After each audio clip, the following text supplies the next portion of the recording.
I am because we are. We are because of our culture and because of our norms. That's what brings us together. But why is that important and how can we improve that? And don't we already automatically know what cultural intelligence means and what it is? What is cultural intelligence? It is the capability to function effectively across diverse environments, not only national and ethnic, but also organisation, across genders and across generations. You've all worked in those organisations with the big silos. Culture is like gravity. It's only when you take that leap that you actually realise that it's there. When you step out of your comfort zone and you go, wow, what has just happened? And it's when that stress kicks in, when somebody suddenly cuts us off and our biases comes out, or we have a project that we suddenly have to meet a deadline on. We all know what IQ is. And then there's emotional intelligence, how it is that we read the emotions of others. But emotional intelligence is culturally bound. Cultural intelligence takes it that extra step where we are considering emotions from other cultures. What do you see in front of you? Eucalyptus tree, yarn bombing, if you're familiar with that, where you decorate a tree and yarn, you'll be right. However, if you're a koala, you may say food. Or if you're an Aboriginal woman who has a sick child, you may say, this is a picture of medicine. We all have different perspectives. Just look at those statistics up there and see how diverse Australia is. We speak 15% of us speak a different language than English at home. We just have to look around this room here to see how diverse we are. Go to organisations and see all the different faces over there. Diverse teams make or break innovation. However, diversity does not necessarily lead to innovation. There's now this big drive that we should have more diverse organisations. Yet it could lead to some major dramas if we don't have a culturally smart team. There's just some of them. And I'm sure many of you have experienced these in your workforce.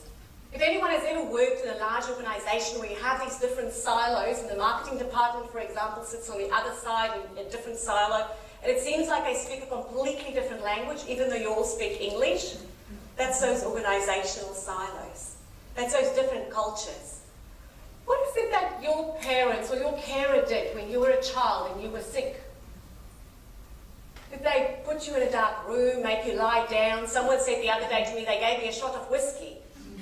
All very acceptable things to do. And I bet you that we grew up thinking that was an appropriate thing to do, and we possibly even adapted that today and we bring our children up in a similar way. But in this room we will all do it very differently. And yet we are all here together. We're holding the world in our hands. From different perspectives, different walks of life, all with our own different ideas. And sometimes we think we're the only one that's right. This is what cultural intelligence looks like.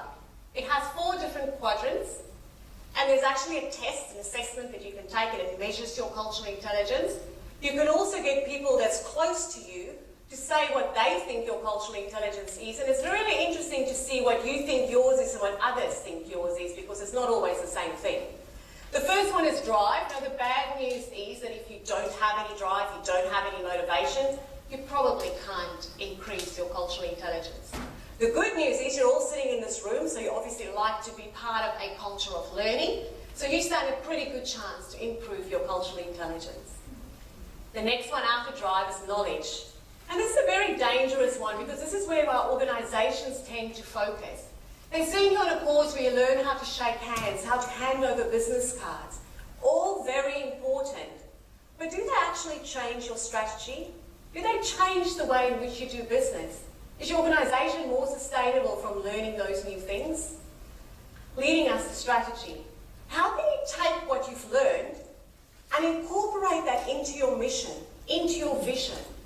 Make your company stronger and actually change behaviour, change the way that you do things within your organisation, the way that you do things at home, in order to bring you to that last quadrant, which is the one where we actually take action. Now, there's no such thing as bad weather, just a bad choice of clothes. I'd say about the same about organisations. There's not really bad organisations out there, but the people who run them. So are you dressing appropriately for the weather? Do you actually know how it is that you should dress? Here's just some of the advantages of increased cultural intelligence. Wouldn't it be cool to have increased situational awareness? Increase your organisation's return on investment because you have a culturally smart team. All pretty great things to strive for. It also leads to personal well-being. Can you imagine getting on better with your colleagues and understanding where they come from?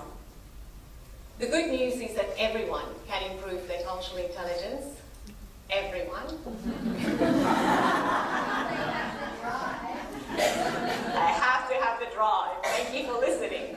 Absolutely true. There has to be that something, tiny little thing that actually drives you and motivates you. 5 steps, being aware, you're sitting in this room, you're already aware of it. Approaching others, look at what those around you are doing. How is it that they communicate? Ask if you're not sure. Why is it that they approach something differently, and then adapt. Start changing your behaviour, which brings us to the last 2, action and achieve. Now, United Airlines, when they launched their first flight from Hong Kong, they actually handed out white carnations to everybody on the flight. Anybody who knows anything about the Chinese culture will know that that's the flower of death. Probably not the greatest way to start off your flight by giving each passenger a white flower. So they very quickly switched to red. I'll leave you with culture. Eat strategy for breakfast. Ubuntu.